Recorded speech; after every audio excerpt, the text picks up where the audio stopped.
नमस्कार दोस्तों। इस वीडियो को शुरू करने से पहले मैं आपसे एक सीधी सच्ची बात कहना चाहता हूं। आप यह वीडियो भारत के किस कोने से देख रहे हैं? क्या आप उत्तर प्रदेश, बिहार, मध्य प्रदेश, राजस्थान या बंगाल से हैं, या फिर विदेश में रहते हुए भी इस देश की सच्ची बेटियों की कहानियां सुनते हैं?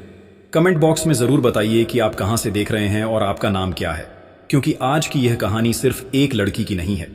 ये कहानी है उस चौराहे की जहां कानून ने आंखें फेर ली थीं, उस थप्पड़ की जो पुलिस की वर्दी नहीं, नारी की गरिमा पर मारा गया था, और उस बेटी की जिसने कहा, मैं डीएम की बेटी हूं, लेकिन यह लड़ाई मैंने आम लड़की बनकर लड़ी है। वह लड़की जो साधारण बाइक पर घर लौट रही थी, उसे पुलिस ने रोका, शक किया, और जब शब्दों में झर घुला तो हाथ भी बढ़े, लेकिन फिर जो हुआ उसने पूरे सिस्टम की रीढ़ हिला दी। तो कृपया वीडियो को पूरा देखिए, क्योंकि जब एक लड़की बोलती है तो सिर्फ आवाज नहीं उठती, पूरा समाज उठता है। और अगर आपकी भी बेटी है, बहन है, या आप खुद एक लड़की हैं, तो इस वीडियो को लाइक जरूर करें। कमेंट में बताइए कि क्या आपने भी कभी ऐसा कुछ महसूस किया है।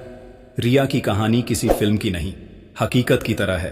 वह ना कोई हीरोइन थी, ना किसी बड़े महल में पली बढ़ी राजकुमारी। हाँ, इतना जरूर था कि उसके पिता जिले के डीएम थे, लेकिन रिया ने कभी उस रुतबे की चादर ओढ़ने की कोशिश नहीं की थी। उसका जीवन था कॉलेज, कोचिंग, लाइब्रेरी और घर। सुबह जल्दी उठकर अपनी मम्मी के साथ पूजा में बैठना, फिर खुद अपने कपड़े धोकर प्रेस करना और अपनी पुरानी लेकिन भरोसेमंद बाइक पर कॉलेज के लिए निकल जाना। यही उसका रोज का रूटीन था।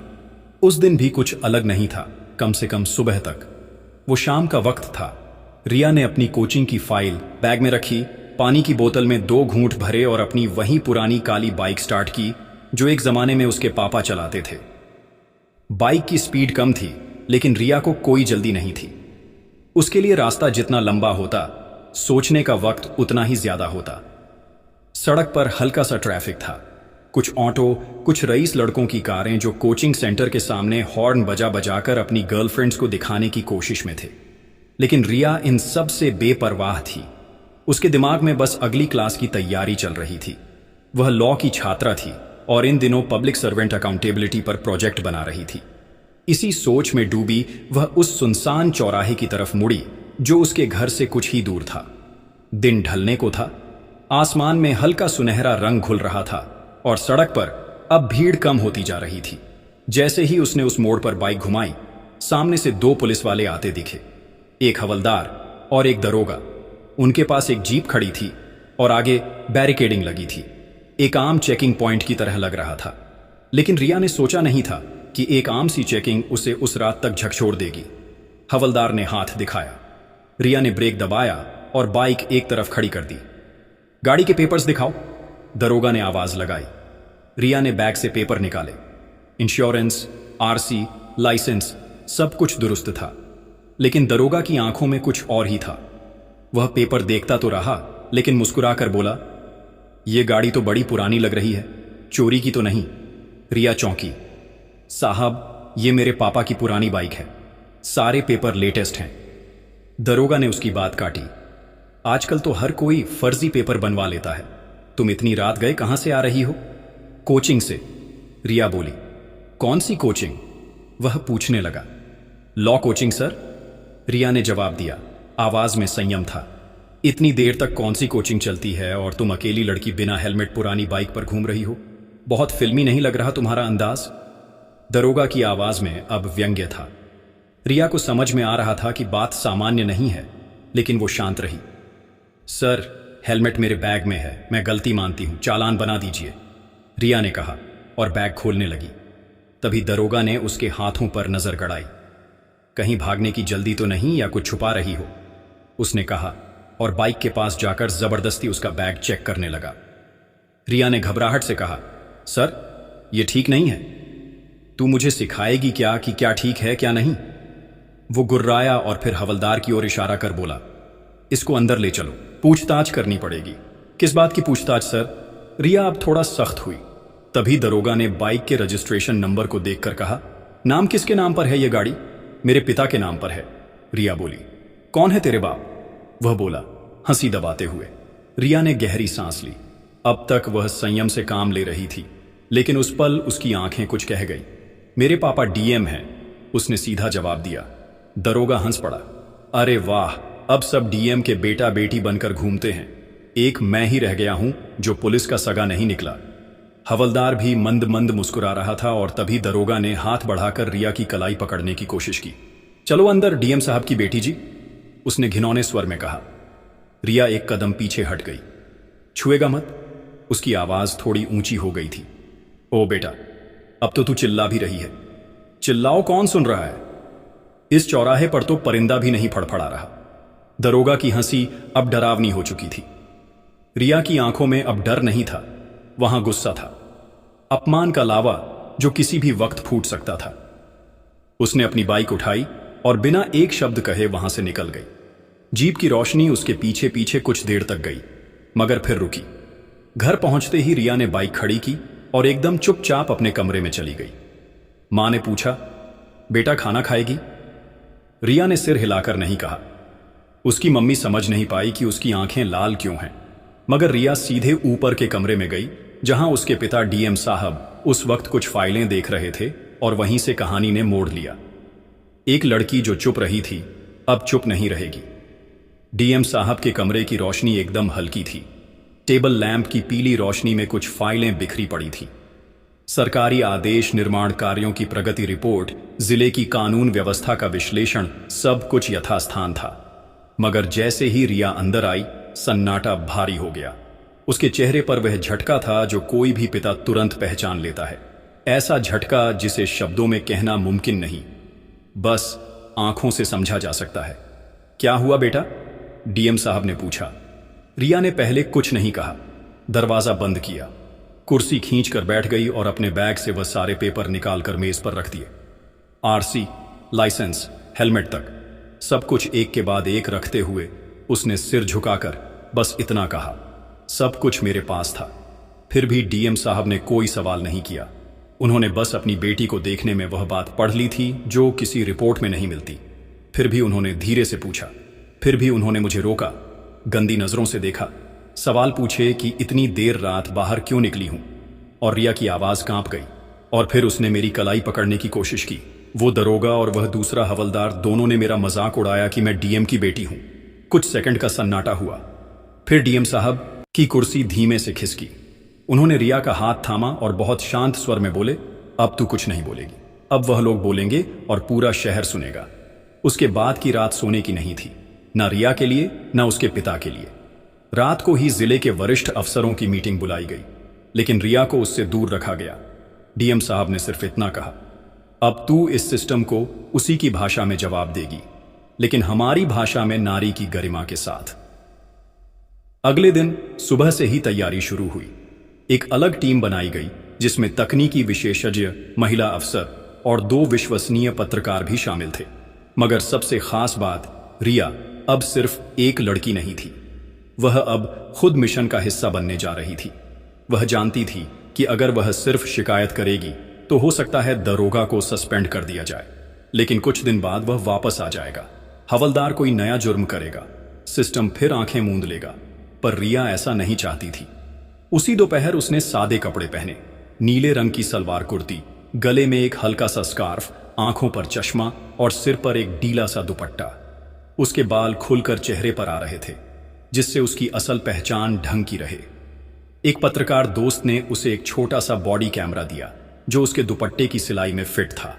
एक माइक्रोफोन भी जो कॉलर के पीछे छिपा हुआ था। उसका मिशन शुरू हो चुका था। शाम के करीब 4-4 बजे रिया उसी थाने में पहुंची जहां वह दरोगा और हवलदार तैनात थे। इस बार वह एक नई पहचान के साथ थी। उसने नाम बताया नंदिनी और कहा कि उसे एक शिकायत करनी है। थाने के बाहर खड़ी उसकी बाइक वहीं थी, पुरानी भरोसेमंद। रिया ने उसे पार्क किया और सीधे अंदर गई। किसी से मिलना है? डेस्क पर बैठे एक जवान ने पूछा। दरोगा साहब से? मैं शिकायत दर्ज करवाना चाहती हूं, उसने जवाब दिया। उसी वक्त वही दरोगा बाहर निकला, वही चेहरा, वही अकड़, वही चाल। लेकिन इस बार उसने रिया को पहचान नहीं पाया। आओ अंदर, उसने कहा। रिया अंदर गई और धीरे धीरे अपनी बात रखने लगी। सर, मेरे घर के सामने कुछ लड़के आते हैं, छेड़ते हैं, फोटो खींचते हैं और मैं डर जाती हूं बाहर निकलने से। तो फिर शिकायत क्यों कर रही हो? दरोगा ने ठहाका मारा। शिकायत करने से क्या मिलेगा? कुछ समझदारी से बात कर लो तो मसला वहीं हल हो जाएगा। रिया ने कांपते स्वर में पूछा। समझदारी? मतलब यह कि थाने में बार बार आना जाना अच्छा नहीं होता। किसी लड़की के लिए बदनामी होती है, समझ रही हो ना? उसने बेशर्मी से मुस्कुराते हुए कहा। रिया ने सिर झुकाया। अंदर आग धक रही थी, लेकिन बाहर सिर्फ मासूमियत दिखा रही थी। तुम्हारा नाम क्या है? दरोगा ने पूछा। नंदिनी, रिया बोली। बहुत प्यारा नाम है, उसने कहा और अपनी कुर्सी से उठकर उसके करीब आ गया। रिया पीछे हटने लगी तो वह बोला, डरने की जरूरत नहीं है, यहां का कानून मैं ही हूं। अगर मेरी बात मानोगी तो तुम्हें कभी कोई तकलीफ नहीं होगी। रिया ने अपने दुपट्टे की पकड़ कस ली। वैसे घर में कौन कौन है? दरोगा पूछ रहा था। मैं और मेरी मां, उसने जानबूझकर जवाब दिया। पिता नहीं है? रिया ने झूठ बोला ताकि उसकी असलियत सामने ना आए। अच्छा, तो फिर तुम्हें प्रोटेक्शन की जरूरत है, उसने कहा और उसके कंधे की तरफ हाथ बढ़ाया। रिया ने फौरन कहा, साहब शिकायत दर्ज कीजिए, मैं बार बार नहीं आ सकती। दरोगा पूरी तरह अपनी लज्जाहीनता पर उतर आया। बोला, फॉर्मेलिटी में क्या रखा है? चलो पहले दोस्ती कर लेते हैं, फिर तुम्हारा काम तो वैसे भी हो जाएगा। इतना सुनते ही रिया ने कहा, ठीक है साहब, मैं फिर आती हूं, और वह वहां से बाहर निकल गई। लेकिन दरोगा को नहीं पता था कि उसकी हर एक बात, उसकी हर एक हरकत रिकॉर्ड हो चुकी थी। वो वीडियो, वो ऑडियो अब सिर्फ एक लड़की के फोन में नहीं था, बल्कि उस वक्त दूर खड़ी सरकारी गाड़ी से जुड़े सर्विलांस सिस्टम में लाइव भेजा जा रहा था। थाने से निकलते ही रिया के चेहरे पर शिकन नहीं थी, मुस्कुराहट भी नहीं, बस एक अजीब सा संतोष था, जैसे किसी ने अपने अपमान को अपनी ताकत में बदल दिया हो। अब कहानी पलटने वाली थी। जिस रात रिया थाने से निकली, उसका चेहरा भावनाओं से रहित था, लेकिन उसकी आंखों में वह चमक थी जो एक चिंगारी के शोले बनने से पहले पैदा होती है। वह चुप थी, मगर भीतर तूफान था। किसी को नहीं बताया कि अंदर क्या हुआ। बाइक चलाते वक्त उसने पीछे मुड़कर नहीं देखा, ना उस थाने की ओर, ना उस वर्दी की ओर, क्योंकि अब उसे मुड़कर जवाब देने का वक्त आ चुका था। डीएम बंगले में घुसते ही उसकी मां ने आवाज लगाई, बेटा खाना लगा दूं? मुझे पापा से बात करनी है। रिया ने जवाब दिया। उसकी आवाज में एक शांत कठोरता थी। उसका पिता जिला अधिकारी अपनी कुर्सी पर बैठा कुछ फाइलें पढ़ रहा था, मगर जैसे ही उसने बेटी के कदमों की आहट सुनी, उसने चश्मा उतारा और आंखें ऊपर उठाई। रिया ने उसकी टेबल पर फोन रखा। रिकॉर्डिंग चालू है, सुनिए। उसने कुछ नहीं कहा, बस प्ले दबाया। वह सारी बातचीत, दरोगा के बोल, उसकी आवाज में छुपी हुई वासना, वो इरादे जो किसी इंसान को नहीं एक शिकारी को बयान करते थे, सब कुछ डीएम साहब ने सुना। कमरे में सन्नाटा था। रिकॉर्डिंग बंद हुई। रिया ने धीरे से कहा, अब आप कहिए, क्या अगला कदम? मैं उठाऊं? डीएम साहब की आंखों में जलन नहीं, गर्व था। उन्होंने कोई आवेश नहीं दिखाया, बस कुर्सी से उठे, अपनी बेटी के कंधे पर हाथ रखा और बोले, अब यह सिर्फ तेरा मामला नहीं है, और गलियों में बेटियों को निगलता है। अगली सुबह ऑफिस में इमरजेंसी मीटिंग बुलाई गई। सिर्फ विश्वसनीय अधिकारी और तकनीकी स्टाफ बुलाए गए। डीएम साहब ने रिया को साथ में बिठाया और पहली बार अपनी बेटी को प्रशासनिक निर्णय प्रक्रिया का हिस्सा बनाया। हमारे पास अब केवल सबूत नहीं, उद्देश्य भी है, उन्होंने कहा। कोई गुप्त कार्रवाई नहीं होगी, कोई बंद कमरे की जांच नहीं। हम इसे वहीं उजागर करेंगे जहां अपराध हुआ था, उसी चौराहे पर, खुले आसमान के नीचे, ताकि अगली बार जब कोई पुलिस वाला किसी लड़की को अकेला देखे तो उसके जहन में डर हो कि कहीं वह भी रिया ना निकले। मीडिया को बुलाया गया, लेकिन रिया के नाम का खुलासा नहीं हुआ। सोशल मीडिया पर एक पोस्ट वायरल की गई। कल शाम 6 बजे शहर के मुख्य चौराहे पर एक लड़की की तरफ से वर्दी की बेशर्मी का जवाब लाइव दिखाया जाएगा। इस पोस्ट ने जैसे आग लगा दी। अगले दिन पूरा शहर उस चौराहे पर जुट गया जहां पहले सिर्फ सन्नाटा था। अब वहां लोग थे, कैमरे थे और उम्मीद थी। मंच पर एक साधारण सी लड़की छड़ी, नीले सलवार कुर्ते में, बिना मेकअप, बिना किसी सुरक्षा घेरे के। उसके हाथ में एक पेन ड्राइव थी।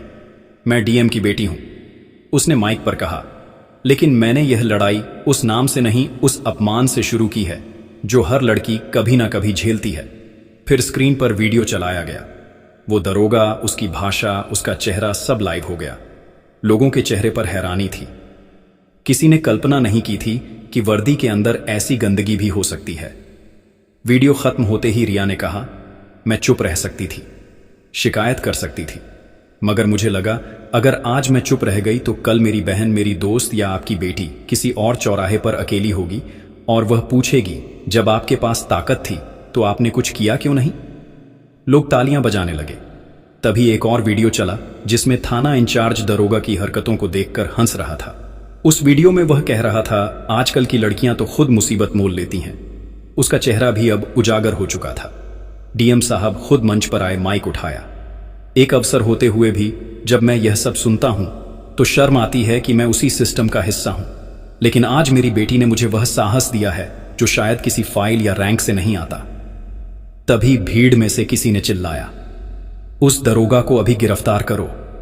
डीएम साहब बोले, अभी नहीं, लेकिन हमेशा के लिए निलंबित किया गया है और उसका विभागीय चार्ज भी वापस लिया गया है। थाना इंचार्ज भी सस्पेंड है और आज से हर थाने में महिला सुरक्षा अधिकारी की नियुक्ति अनिवार्य कर दी गई है। रिया ने माइक थामते हुए बस एक वाक्य कहा, यह बदला नहीं था, यह जवाब था। और यह जवाब सिर्फ मेरे लिए नहीं, हर लड़की के लिए था जो चुप रही। वह चौराहा जो कल तक डर का प्रतीक था, आज हिम्मत की पहचान बन चुका था। रिया के लिए अब कोई रास्ता पीछे नहीं था। जो लड़की चौराहे पर अपमानित हुई थी वही अब पूरे शहर में सम्मान की मिसाल बन चुकी थी। लेकिन उसने खुद से एक वादा किया था, यह लड़ाई सिर्फ दरोगा तक नहीं सीमित रहेगी। अगर इस थाने में यह गंदगी है तो इसकी जड़ें भी कहीं ज्यादा गहरी होंगी, और जब तक यह जड़ें बाहर नहीं निकलती तब तक यह सिर्फ एक तमाचा नहीं, एक लाश की तैयारी है। किसी और लड़की के लिए किसी और कोने में प्रेस कॉन्फ्रेंस के अगले ही दिन सुबह डीएम साहब ने रिया को ऑफिस बुलाया। आज क्या करना है, उन्होंने रिया से पूछा। रिया ने बिना किसी झिझक के कहा, मुझे फिर से लौटना है उस जगह पर, लेकिन इस बार नंदिनी नहीं बनकर। इस बार मैं बनूंगी वह जो हर दिन वहां जाती है, एक कंप्लेंट फाइल करने वाली लड़की, एक दुखी बहन, एक घबराई हुई बेटी। मैं उन सभी की आवाज बनूंगी। डीएम साहब ने थोड़ी देर सन्न रहकर बेटी को देखा, फिर बोले, अगर तुझे कोई रोकना चाहे तो। रिया की आंखें ठंडी थी, लेकिन साफ तो मैं और गहरी उतर जाऊंगी ताकि उन्हें सतह तक आना ही ना आए। इस बार सिस्टम का साथ भी रिया के साथ था। डीएम ऑफिस की तकनीकी टीम ने एक खास उपकरण तैयार किया, एक चश्मा जिसमें माइक्रो कैमरा लगा था, एक छोटा सा कान में डालने वाला ईयर प्लग जिससे बाहर बैठे ऑडियो एक्सपर्ट उसकी हर बातचीत सुन सके, और उसके फोन में एक ऐप जो लाइव ब्रॉडकास्ट कर सकता था, सिर्फ सरकारी सर्वर पर। उस दिन दोपहर में रिया एक सामान्य लड़की बनकर थाने के बाहर पहुंची। इस बार वह सलवार कुर्ता नहीं बल्कि एक मामूली सूती साड़ी में थी। बाल बिखरे, आंखों के नीचे काजल थोड़ा फैला हुआ जैसे रात भर रोई हो। उसने थाने में एंट्री की। हवलदार ने एक नजर देखा, पहचान नहीं पाया। रिया अब सिर्फ चेहरा नहीं, चाल ढाल, लहजा सब बदल चुकी थी। क्या काम है? हवलदार ने पूछा। भाई साहब, मेरी बहन की शादी में कुछ लोग दहेज के नाम पर परेशान कर रहे हैं। मैं बहुत दिनों से थाने आ रही हूं पर कोई सुनता ही नहीं। रिया ने आवाज में डर और थकावट घोली। दरोगा साहब अंदर हैं, उनसे मिल लो, वह बोला। वह दरोगा वही जिसने उसकी कलाई पकड़ने की कोशिश की थी, अब भी उसी थाने में था। विभागीय जांच शुरू तो हो चुकी थी, लेकिन अभी तक कोई ठोस कार्रवाई नहीं हुई थी और यही रिया को खल रहा था। जैसे ही वह अंदर गई, दरोगा कुर्सी पर बैठा था, चाय पी रहा था। उसकी आंखें तुरंत रिया पर पड़ी, लेकिन पहचाना नहीं। कहिए, क्या मसला है? साहब, मेरी बहन को उसके ससुराल वाले मारते हैं और थाना इंचार्ज ने मेरी शिकायत पर कोई ध्यान नहीं दिया। रिया ने धीरे धीरे बोलना शुरू किया। दरोगा ने उसे ऊपर से नीचे तक देखा, फिर आंखें सिकोड़कर बोला, नाम पूजा मिश्रा। रिया बोली, कौन से मोहल्ले की? नूरबाग। रिया ने एक झूठा इलाका बताया। अकेली आई हो? दरोगा ने पूछा। हाँ, रिया बोली। डरती नहीं हो? उसने पूछा। बहन के लिए आई हूं। डर कैसा? उसने जवाब दिया। दरोगा मुस्कुराया। बहन के लिए तो सब कुछ किया जा सकता है, उसने धीमे से कहा, फिर बोला, तुम्हारे जैसे केस तो हर दिन आते हैं पर सुलझते नहीं। सिस्टम बहुत धीमा है। तुम चाहो तो मैं तुम्हारी बहन की मदद कर सकता हूं, लेकिन रिया ने पूछा, कभी कभी मदद के बदले थोड़ा खास रिश्ता बनाना पड़ता है, उसने बेहयाई से कहा। रिया चुप रही। तुम समझ रही हो ना मैं क्या कह रहा हूं? दरोगा कुर्सी से उठकर उसके पास आया। उसने टेबल के दूसरी तरफ आकर रिया की ओर झुकते हुए कहा, हर दिन सैकड़ों केस आते हैं, किसी पर भी एफआईआर दर्ज नहीं होती जब तक कि अफसर को यकीन ना हो कि शिकायत करने वाला भी कुछ देने को तैयार है।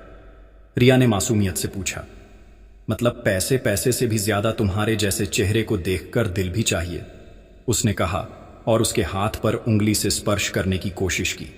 तभी अचानक रिया उठ खड़ी हुई। उसके चेहरे पर अब मासूमियत नहीं थी, आग थी। उसने अपनी चप्पल उतारी और दरोगा की कुर्सी की ओर इशारा किया। बैठ जा, बहुत थक गया होगा, आखिरी बार है। दरोगा हड़बड़ा गया। तू कौन है जिसे तूने चौराहे पर रोका था, जिसका हाथ पकड़ने चला था? वही हूं मैं, अब पहचान ले। दरोगा कांपने लगा। तेरी हर बात रिकॉर्ड हुई है, हर हरकत लाइव गई है मेरे पापा के ऑफिस में। और अब नहीं सिर्फ पापा देख रहे हैं, पूरा सिस्टम देख रहा है। बाहर से हवलदार और एक महिला सब इंस्पेक्टर कमरे में दौड़े आए। रिया ने दरोगा के सामने मोबाइल रखा, वीडियो चलाया। दरोगा की सारी गंदी बातें अब वहां भी रिकॉर्ड थी।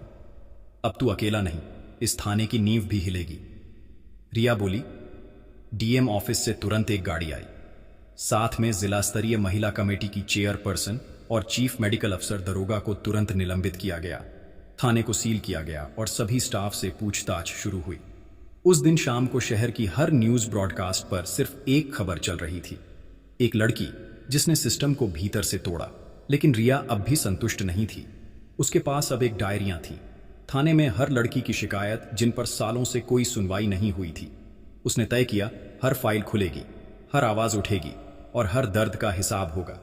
शहर की हवा में कुछ बदला बदला सा था। अखबारों में रिया की तस्वीर नहीं थी, लेकिन उसके नाम की फुसफुसाहटें हर नुक्कड़, हर चाय की दुकान, हर कोचिंग सेंटर में गूंज रही थी। लोग कह रहे थे, वह लड़की आई। एक लाइन सच सामने है। 5-2 पर रिया मंच पर आई। अब वह वहीं सलवार कुर्ता पहनकर नहीं आई थी। इस बार वह सामान्य शर्ट और जीन्स में थी, जैसे कोई भी लड़की पहचान छुपाने की कोई कोशिश नहीं। अब उसे छुपना नहीं था। उसने माइक उठाया। मैं रिया हूं, डीएम की बेटी नहीं, इस जिले की बेटी। आज मैं वह दिखाने आई हूं जो अब तक छुपाया गया।